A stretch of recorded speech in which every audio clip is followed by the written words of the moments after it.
was in 1924 that there finally appeared the book which, all in all, had me in its power for 12 years. It takes place in the long ago, the old days. The days of the world before the Great War, in the beginning of which so much began, which has scarcely left off beginning. When a certain crisis shattered its way through life and consciousness, left a deep chasm behind.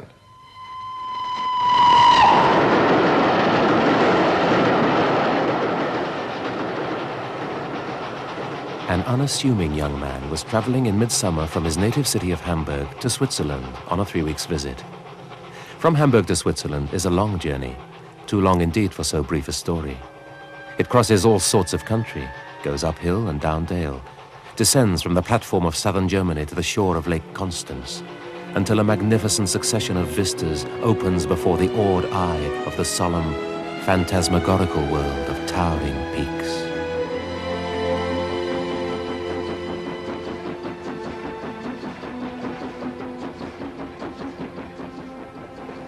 Two days' travel separated Hans Castorp, for such was the young man's name, from his youth, from his own world. Space, rolling and revolving between him and his native heath, possessed and wielded the powers we usually ascribe to time. From hour to hour it worked its changes in him. Space, like time, engenders forgetfulness. But it does so by setting us bodily free from our surroundings and giving us back our primitive, unattached state. This being carried upwards into regions where he'd never before drawn breath, it began to work upon him, to fill him with a certain concern.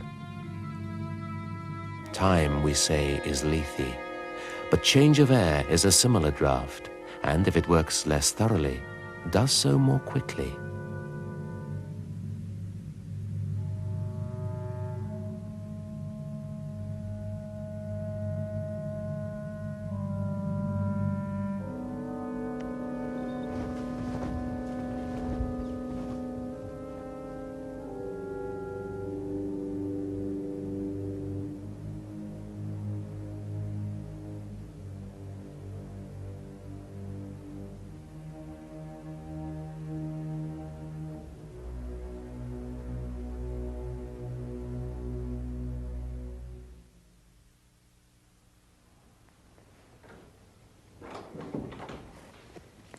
Good morning, everybody.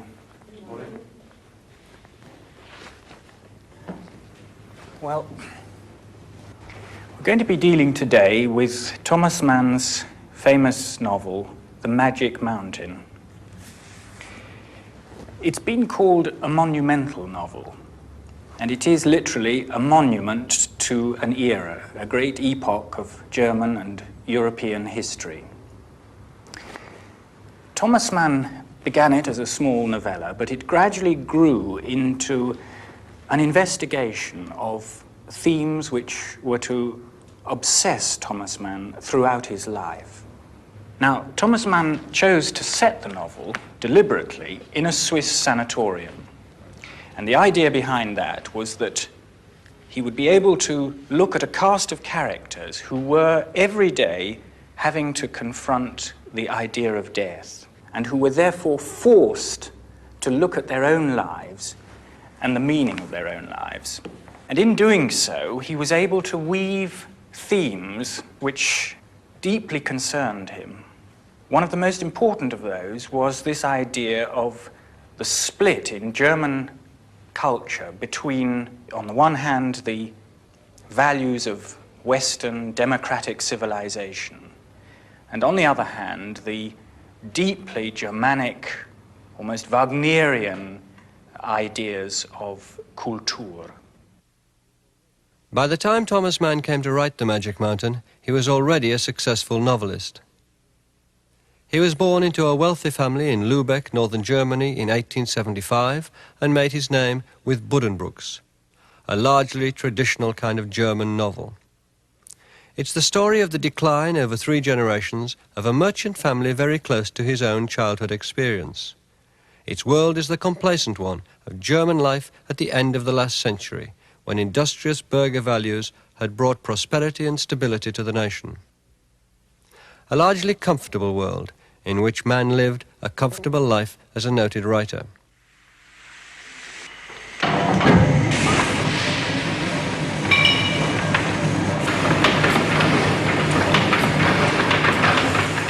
He was in other ways deeply at odds with Germany.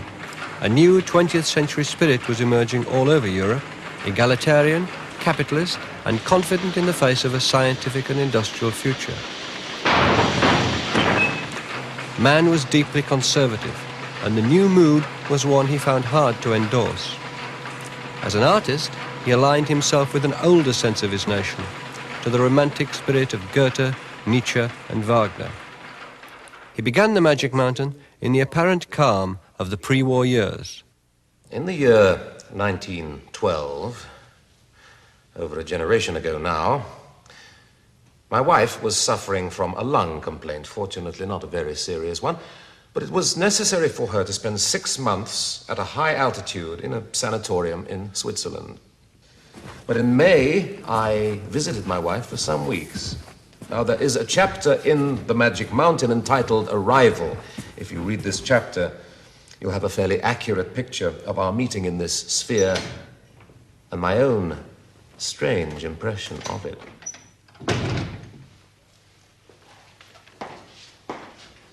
You had a pleasant journey hither, I hope. Do you already know your fate? I mean, has the mournful ceremony of the first examination taken place? Not at all. Not really. You're under a misapprehension, Herr... Herr Settembrini. Herr Settembrini. I beg your pardon. No, you are mistaken. Really, I am not ill. I have come on a visit for a few weeks, and shall take advantage of the opportunity to get a good rest. Oh, well, you don't say. Then you are not one of us. You are a guest here, like Odysseus in the kingdom of the shades. You are bold indeed, thus to descend into these depths peopled by the vacant and the dead. Descend, Herr Settembrini? But I have climbed up some 5,000 feet to get here. That was only seeming. Upon my honor, it was an illusion. And how have you spent your day, the first of your sojourn in this gay resort? Thanks very much. Quite according to the rules. Prevailing horizontal, as I hear you prefer to call it. Well, you find it amusing, this manner of existence. Amusing or dull? Whichever you like. At all events, I haven't been bored. It seems as though I'd been here a long time instead of just a single day. As if I'd got older and wiser since I came. Wiser, too? You will permit me to ask how old you are? In my 24th year. I'll soon be 24. I beg your pardon, but I'm very tired. You're in your 24th year, you say? Permit me to make a suggestion.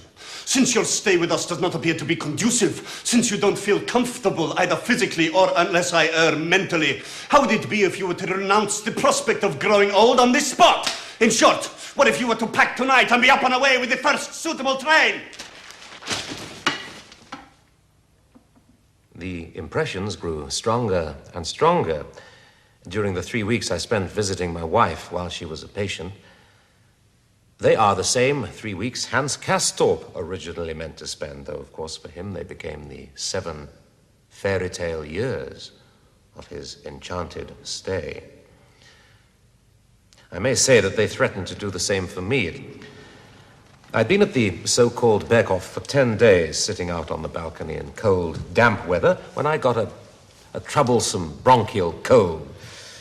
There were 2 specialists in the house, the head physician, his assistant, so I took the obvious course of consulting them. Hello! If you feel any inclination to blab, kindly suppress it. We shall soon see through you, I expect, Castorp. You feel a little nervous about expressing your inner self to our gaze? Don't be alarmed. We preserve all the amenities. Look, have you seen my picture gallery? Hands, feet, knee pans, thigh and leg bones, arms, pelvises. Very interesting. Interesting, sure enough. Useful object lesson for the young. X-ray anatomy, you know. Triumph for the age. There's a female arm. You can tell by its delicacy. That's what they put round you when they make love, you know.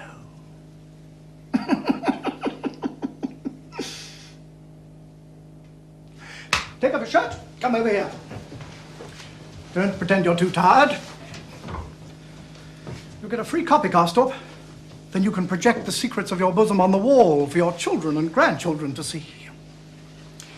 Put your arms about. Embrace the board. Pretend it's something else if you like. Press your breast against it, as though it filled you with rapture. Like that. Hold it. Clear picture. Breathe deeper. Good. I'm looking at your heart. From the doctor's half utterances, his broken phrases and bursts of scolding, the young man gathered that what he saw corresponded to his expectations. Deep breathing. He was so kind as to permit the patient, at his request, to look at his own hand through the screen. He gazed at this familiar part of his body, and for the first time in his life he understood that he would die. And at the thought there came over his face the expression it usually wore when he listened to music, a little dull, sleepy, and pious, his mouth half open, his head inclined toward the shoulder. Spooky, eh? There is something distinctly spooky about it. I'll let you know the result soon. Next delinquent!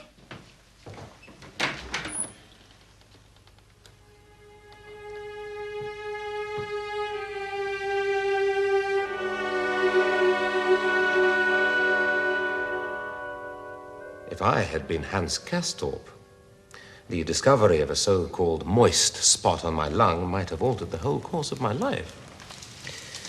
The physician assured me that I should be acting wisely, to remain there for 6 months and to take the cure. If I'd followed his advice, who knows, I might be there still. But I wrote The Magic Mountain instead. I conceived it as a humorous satire. The atmosphere was to be that strange mixture of death and lightheadedness, which I'd found in the sanatorium.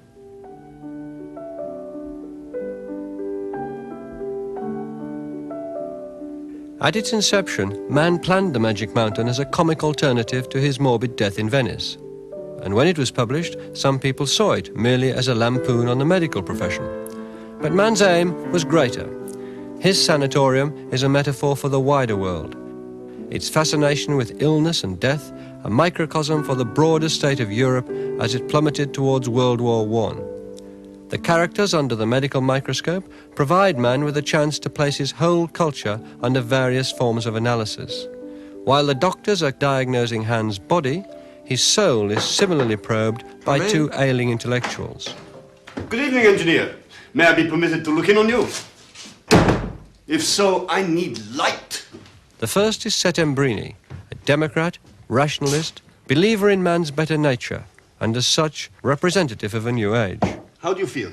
Not too much cast down, I hope. Thanks very much. I am subjectively as good as normal, and my cold is much better from lying in bed.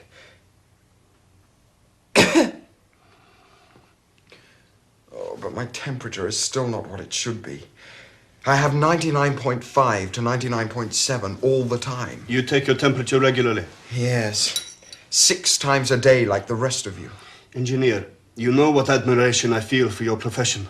But you can only pursue it down in the world. Only there can you be a true European. What shall I do? What I told you. You mean go away? Do you mean that after you've seen this photograph, after the X-ray and diagnosis, you take it upon yourself to advise me to go home? Do you know what I mean by being lost to life? I know it. I see it here every day. 6 months at most after they get here, these young people, and they are mostly young who come, have lost every idea they had except flirtation and temperature. Yes, engineer, I take it upon myself. The spirit must protest in pride and anguish against the dictates of the wretched body. What have you against the body? You're a humanist, are you not? What can you have to say against the body? Yes, certainly I'm a humanist. I affirm honor and love the body as I do form, beauty, freedom, the enjoyment of life. Yet within the antithesis of body and mind, the body is the evil, devilish principle, for the body is nature. And nature, within the sphere, I repeat, of her antagonism to the mind and to reason, is evil, mystical and evil. Have you heard of the Lisbon earthquake, engineer? An earthquake? Oh, no, I see no newspapers up here. I have in mind the one that visited Lisbon in 1755. Pardon? Well, Voltaire was outraged by it. Outraged? How do you mean? He rebelled. He declined to accept that brutal fact. His spirit refused to abdicate before it. He protested in the name of reason and the intellect against that scandalous dereliction of nature to which was sacrificed thousands of human lives. His attitude was that of a worthy descendant of those old Gauls who shot their arrows against the heavens. There, engineer, you have the hostility the intellect feels against nature.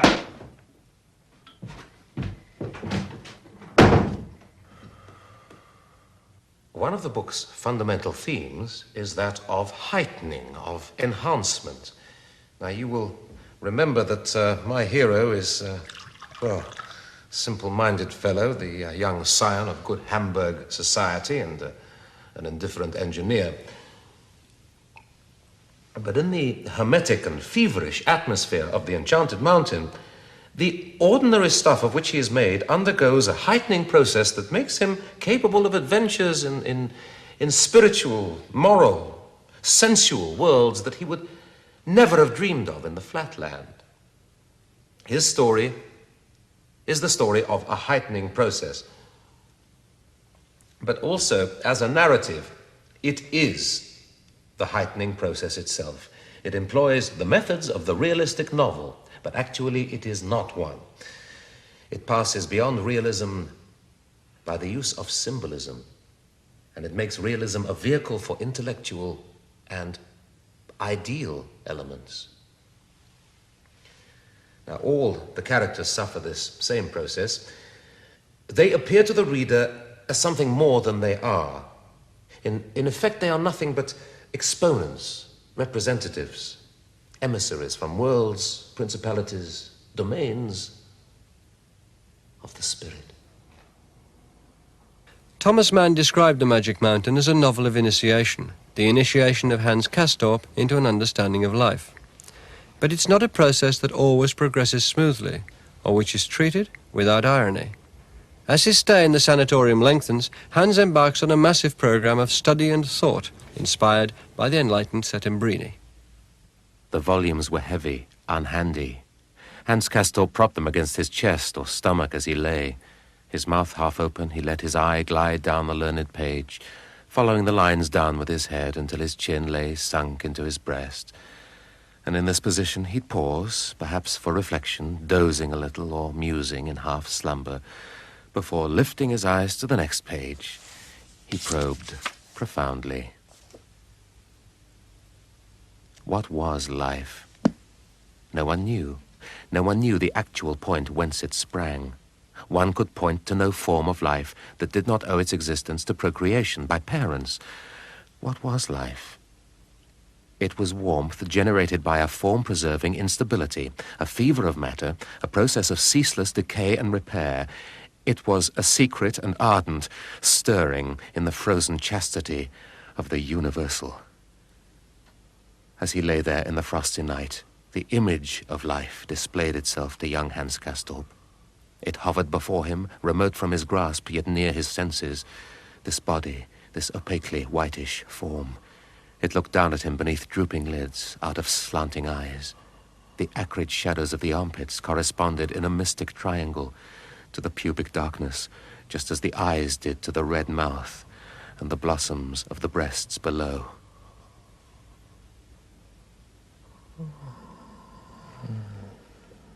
Hans Castorp understood that this body, in the mysterious symmetry of its blood-nourished structure, was a living unit of a very high order indeed. The books lay piled upon the table. That one which he had latest read rested upon Hans Castorp's stomach and oppressed his breath. He beheld the image of life in flower. She lifted her hands from behind her head. She opened her arms. These arms were of unspeakable sweetness. She leaned above him. Something warm and tender grasped him round the neck, and upon his lips he felt the moist clinging of her kiss.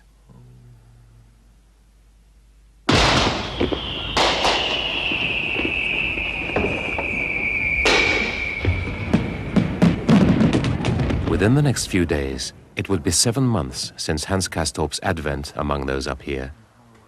The carnival season was at hand, and Hans inquired among the older inhabitants what it would be like. Magnifique! You shall see, engineer, the gayest gallants of the night in brilliant rows advancing. What do you expect? Even in Maison de Santé, they have their balls for the fools and idiots. The program will include various danses macabre, as you may imagine. But unfortunately, some of last year's guests will not be with us.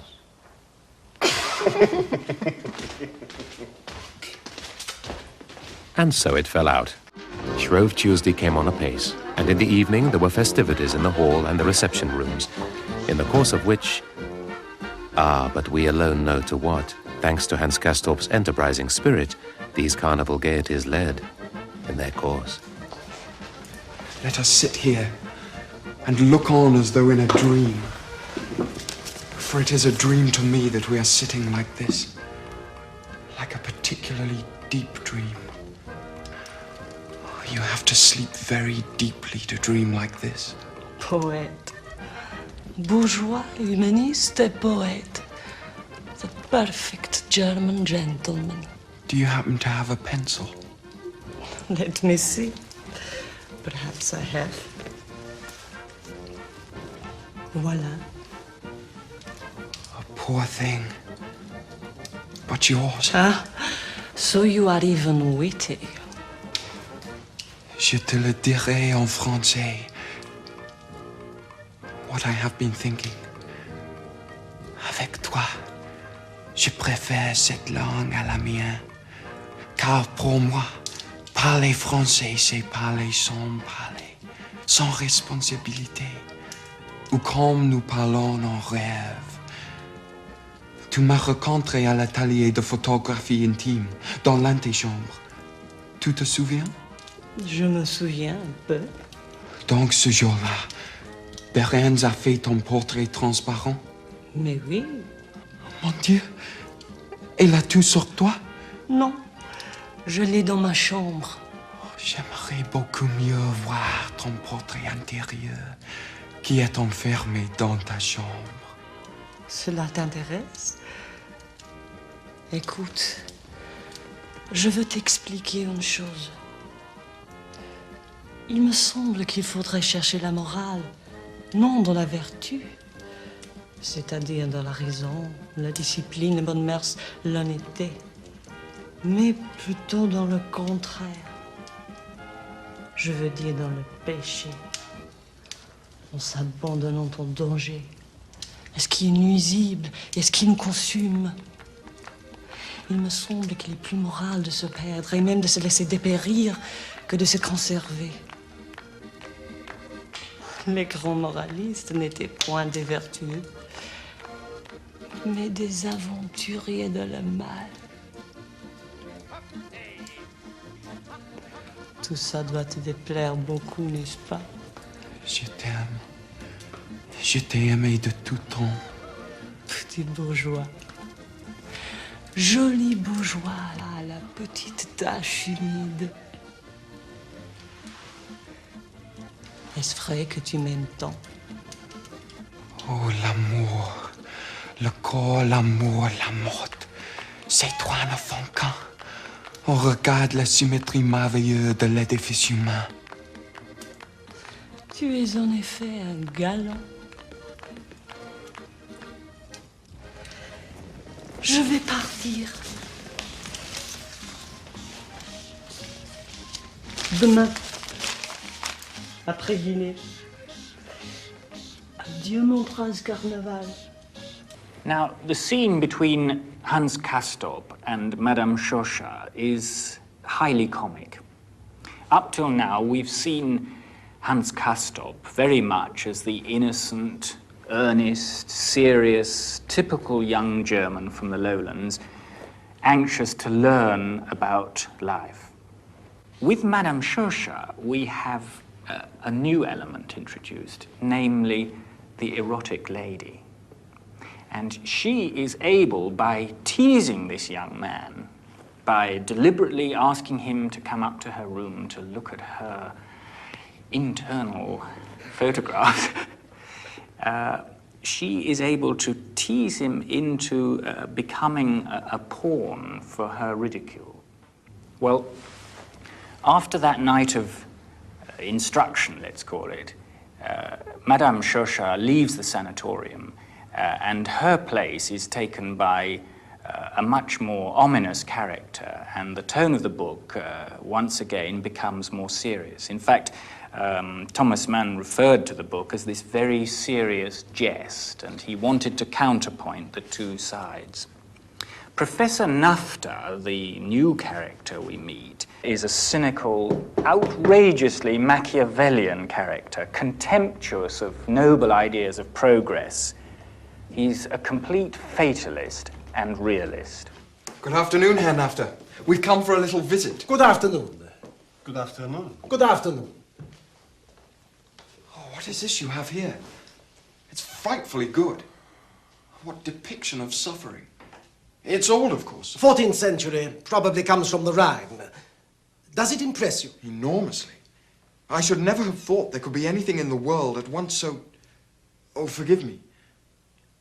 So ugly and so beautiful. All works of art whose function is to express the soul and the emotions are always so ugly as to be beautiful, and so beautiful as to be ugly.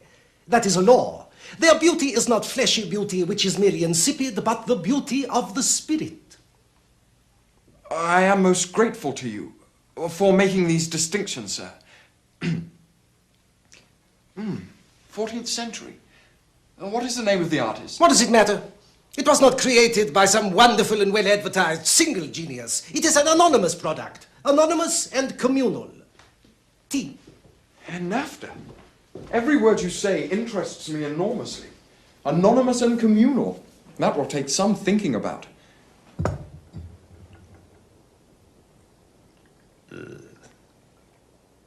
In part, the opposition between Settembrini and Nafta reflects Mann's own relationship with his brother Heinrich. Mann often said that the differences between them were in essence the conflict at the centre of the European soul. Heinrich too was a successful writer, but unlike his brother, he was also a precociously modern thinker, whom Mann believed denied the essential inner spirit of his culture. Professor Nafta is a creative transposition of Mann's own trysts with German romanticism and darkness, while Heinrich's views are caricatured in the figure of Settembrini. The degradation of humanity is precisely synchronous with the growth of the bourgeois spirit. Renaissance, Age of Enlightenment, the natural sciences and economics of the 19th century have left nothing undone or untaught which could forward this degradation. Modern astronomy, for example, has converted the Earth, the center of the all, into an indifferent little planet, and thus, at least for the present, put an end to the majestic cosmic position of man. For the present? Certainly. For a few hundred years, that is. Science will see itself philosophically enforced to put the Earth back in the position of supremacy in which she was installed by the dogma of the Church. What? Science philosophically enforced? And what about pure knowledge? What about the unfettered quest for truth? My good sir, there is no such thing as pure knowledge. Faith is the vehicle of knowledge, intellect is secondary. Your pure science is a myth. The great schoolmen of the 12th and 13th centuries agreed that what is false in theology cannot be true in philosophy. But this... A cultural conception which refuses to recognize that what is philosophically false cannot be scientifically true is not worthy of the name. The accusation of the Holy Office against Galileo stated that his thesis was philosophically absurd.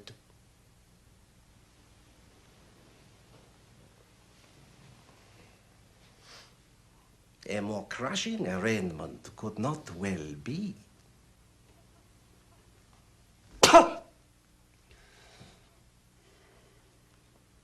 the arguments separating Settembrini and NAFTA became, in the novel, a symbol for those arguments dividing intellectual life in Germany and, in fact, in Europe at that moment before the First World War. Thomas Mann felt that there must be a synthesis between these two different views of life, the rationalist view and the fatalist view. And he looked for it in one of the most powerful figures of 19th century German culture, Wagner and Nietzsche. Now, years before, Nietzsche had written a book called The Birth of Tragedy. And in that book, he had explored the contrast between two great Greek archetypes, the Apollonian, clear-thinking, classical, rationalist view of civilization, and on the other hand, the Dionysian view of civilization, lustful, voluptuous, elemental. And Nietzsche believed that it wasn't sufficient to have simply the noble, dignified Apollonian approach. You also had to have an experience of its opposite, that dark, cruel world of Dionysus, in order to make it complete. And fusing those themes in a chapter called Snow, Hans Castorp, our hero, is given a revelation similar to Nietzsche's, whose book had in fact provided Mann not only with the central vision of his novel, but even with its title, The Magic Mountain. Now the Olympic Magic Mountain opens to our view and shows us its roots. Incomprehensible, which doesn't prevent it at the same time from being silly. Either the experience of death is the last experience of life, or else it must be a boogaloo, pure and simple. Disease is very human indeed. To be man... Hans Castorp is granted his Nietzschean vision of man's essential state when, tired of the futile combat between Settembrini and NAFTA, he sets out alone into the snows.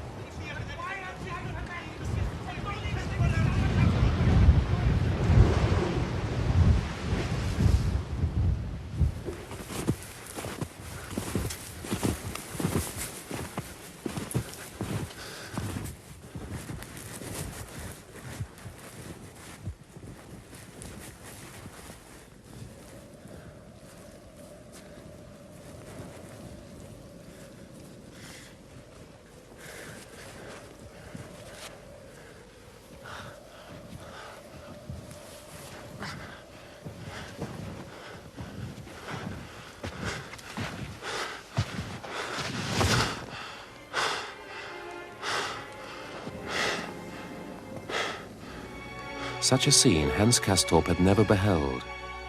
Of the Mediterranean he knew nothing, and yet he remembered.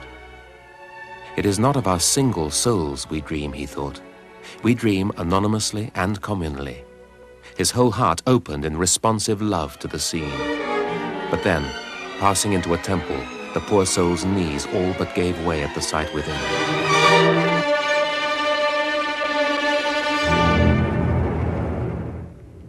He tried desperately to escape and found himself with the sound of that dreadful brawling still in his ears, lying in the snow. It was no true awakening. I have made a dream poem of humanity, he thought. I have dreamed of man's courteous and enlightened social state, behind which, in the temple, a horrible blood sacrifice was consummated. From love alone can form come, but always in silent recognition of that horror.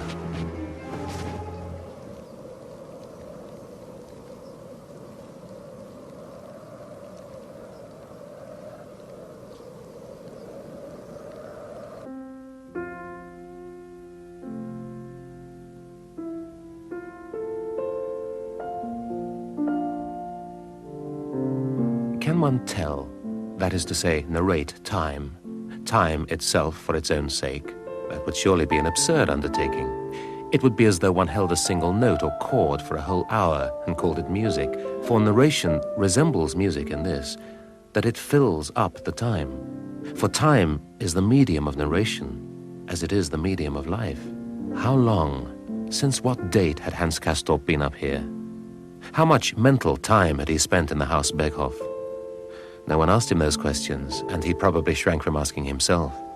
He would sit sometimes with his watch open in his hand, looking at the little second hand, taking its busy, ticking course round its own small circle.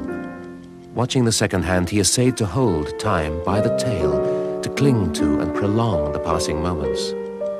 But the way it passed over the markings on the face showed that all the figures and divisions on its path were simply beneath it, that it moved on, and he shoved the watch back in his pocket and left time to take care of itself. One of the chief themes of The Magic Mountain is the mystery of time. It is, in a double sense, a time romance. First, in a historical sense, in that it seeks to present the inner significance of an epoch, the pre-war period of European history. And secondly, because time is one of its themes. Time dealt with not only as a part of the hero's experience, but also in and through itself. The book is itself the substance of that which it relates. I began work on it in 1912, but before it progressed far, the First World War broke out. Now, this did two things. First, it put an immediate stop to my work on the book, and it incalculably enriched its contents at the same time. I did not work on it again for years. The book, which finally emerged in 1924, would not have found readers 10 years earlier, nor could it even have been written. It needed the experiences that the author had in common with his countrymen. These he had betimes to let ripen within him, and then at the favorable moment, as once before, to come forward with his bold production.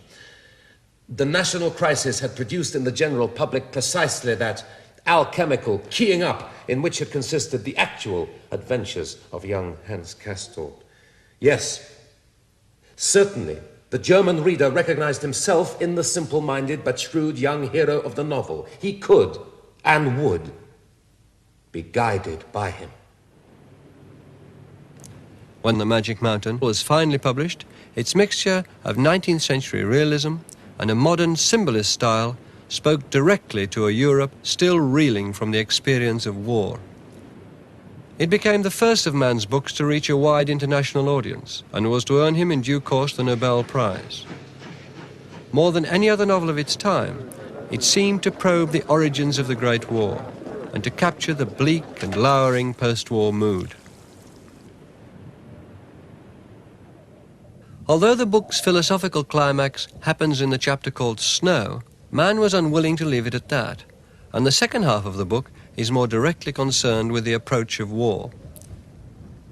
After the failure of the historical tensions represented by NAFTA and Settembrini to find any kind of reconciliation, their central role is supplanted by a new anti-intellectual presence, that of the charismatic Peter Pieperkorn.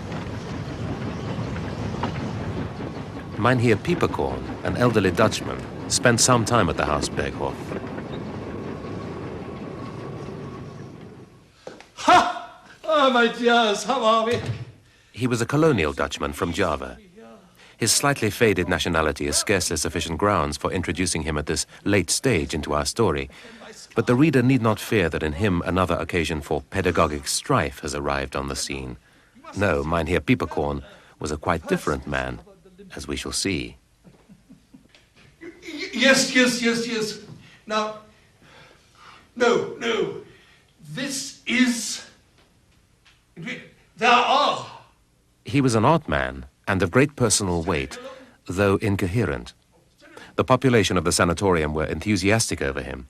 Most were soon absorbed by his personality, spellbound by the pallid eye, by the brow's mighty folds, by the compulsion of the gestures his hands performed, and never for one moment were they conscious of any lack in his incoherent, rhapsodic remarks. Lord, what a stupid old man we have here, engineer. What is it you see in him? I am at a loss. You find it stupid, Herr Settembrini. And I admit it is unclear, which in your eyes is even worse. Well, there are many kinds of stupidity, and cleverness is one of the worst. I am speaking of the mystery of the personality. Something above either cleverness or stupidity. It seems to me positive and absolute, like life. Mynheer Piepercorn has a gift. Say what you like. He can stick us all in his pocket. Yes. You see the very diaphragm. After the abstract arguments of NAFTA and Settembrini, Piepercorn is, to Hans Castorp, the somewhat awesome embodiment of reality, not theory. By sheer force of physical presence, he woos Hans away from his over-scrutinized life, and in his virility becomes a figure representing literal force as well. This essence is summed up in a remarkable scene by a waterfall. Oh, look! The flowers of Paradise Valley!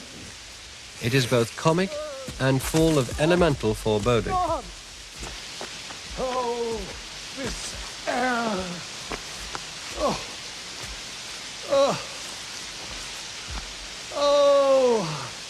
This air! This characteristic thawing air! With its somewhat innovating breath, full of promises, memories of spring. We should give it out only in the form of praise, of complete and utter, in honor of may I draw your attention. You see that black arching point against the sky? It is a bird of prey. It's an eagle. He circles directly overhead, tremendous height, peering earthward. A golden eagle. A bird of Jove, eh? He has feathered gaiters, a beak of iron, talons of enormous strength. Why are you circling, spying on us? Strike!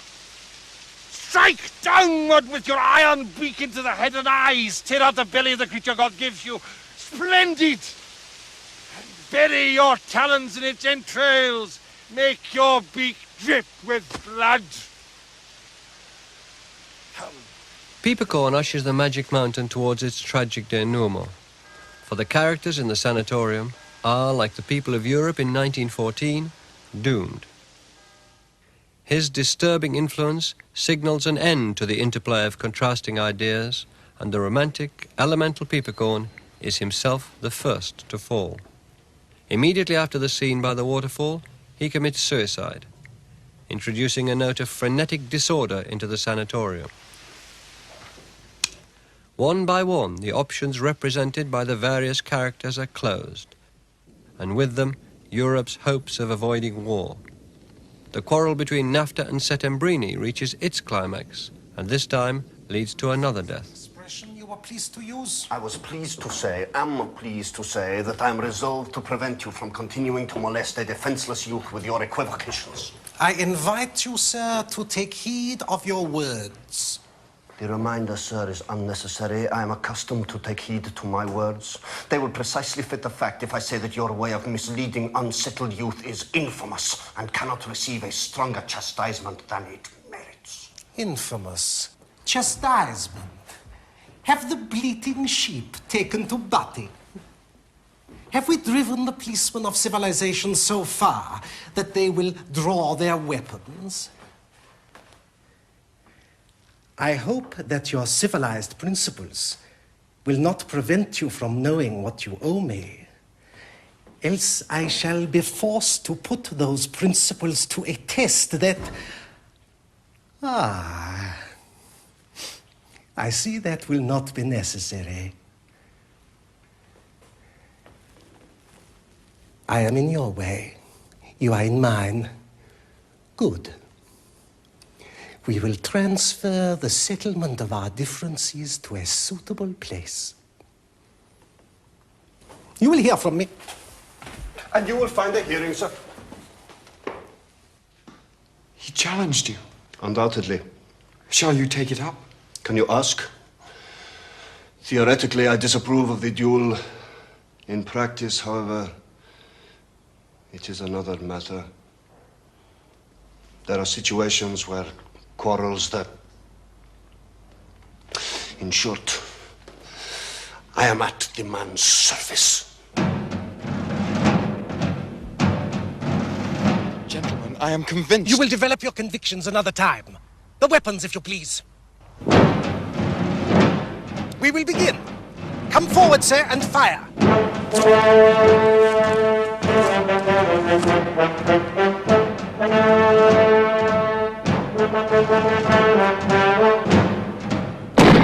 You fired in the air! I fired where it pleased me to fire. You will fire again! I have no such intention. It is your turn. Coward!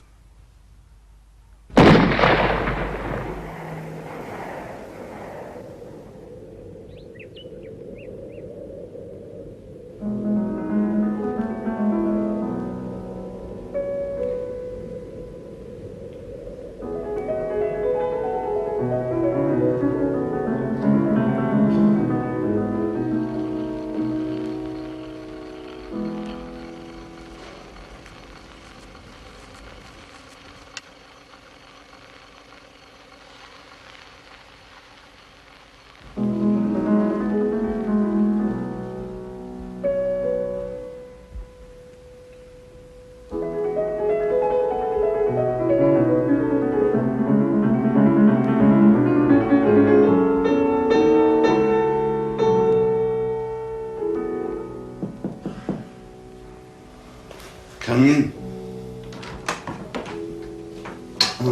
Good evening, Herr Settembrini. Good evening, Engineer. And how are you feeling? Long ago, it had been Herr Settembrini who brought sudden illumination into the room, sat down beside the horizontal Hans, and sought to influence him upon matters of life and death. The world situation puzzles me. But now, it was the pupil who, seated at the bedside of the humanist, kept him company and listened to his utterances upon the state of Europe. For in those days, Settembrini was seldom on his legs. His voice was weak, but he spoke beautifully still. His words came softly as though on the wings of a dove. Yet when he came to speak of the unification and universal well-being of the liberated peoples, there mingled a sound as of the rushing pinions of eagles.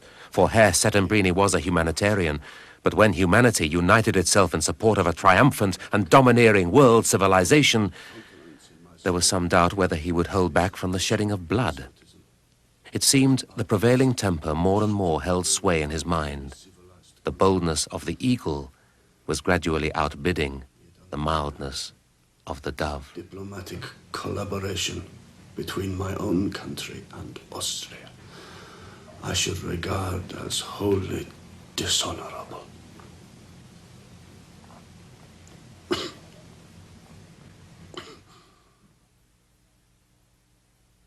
The tragedy of the Magic Mountain reaches its climax as Hans Castorp, who's been the pawn in so many clashes of will and ideology, prepares to leave this sanatorium and join the ranks of uniformed German soldiers in the First World War.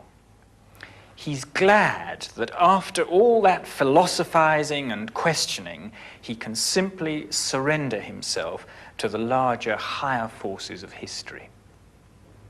Hans Castorp's education has been a failure. But out of that failure, Thomas Mann has made an epic book.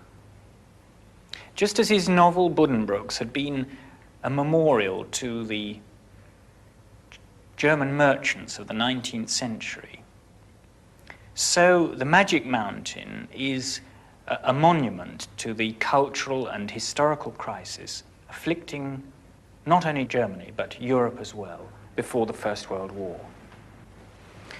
For a while, Mann himself had been embittered by Germany's defeat in the First World War, and he had, in fact, welcomed Soviet-style communist revolution in Munich rather than the detested hypocrisies, as he saw them, of the Western Entente allies.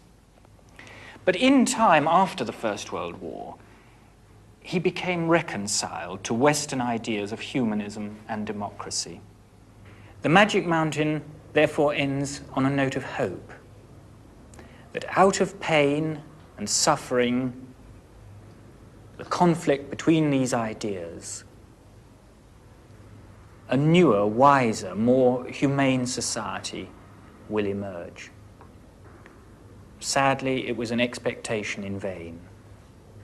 Thomas Mann would become one of the first writers to be exiled from Nazi Germany. He was deprived of his German citizenship in 1936, and he'd spend the years of the Second World War in exile in America. The Magic Mountain was burned in Hitler's Germany, but elsewhere, it came to be acknowledged as one of the great novels of the 20th century. Its author, the spokesman of humanity and world peace, up to his death in 1955. What Hans Castorp comes to understand is that one must go through the deep experience of sickness and death in order to arrive at a higher sanity and health. In just the same way that one must have a knowledge of sin in order to find redemption. There are, Hans Castorp says, two ways to life. One is the regular, direct, and good way, and the other is bad. It leads through death, and that is the way of genius. Hans Castorp is a searcher after the Holy Grail. If he does not find the Grail, yet he divines it before he is snatched downwards from his heights into the European catastrophe. It is the idea of a human being, the conception of a future humanity that has passed through and survived the profoundest knowledge of disease and death. The Grail is a mystery, but humanity is a mystery too, for man himself is a mystery, and all humanity rests upon reverence before the mystery that is man.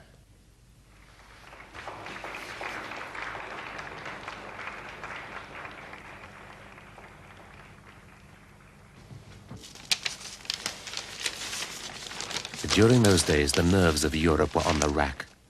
The newspapers, with their wild, chaotic contents, pressed up out of the depths to his very balcony. Yet our hero felt himself released.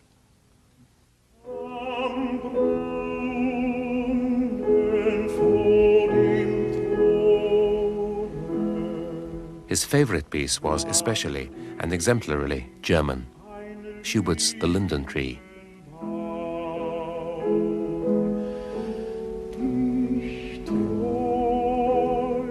The song meant a whole world, a world he loved. What was the world behind the song, which the motions of his conscience made to seem a world of forbidden love? It was death.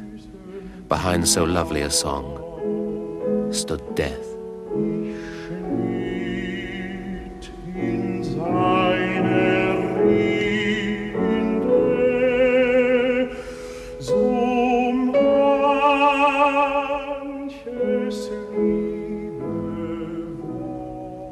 The moist air is rent by a sharp, singing whine.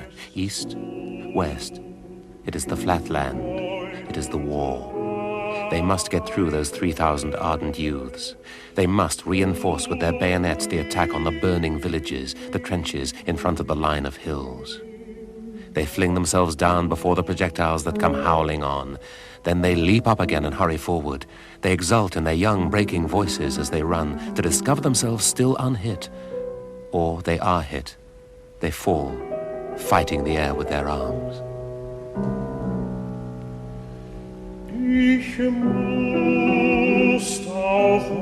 Farewell, honest Hans Castorp. Farewell.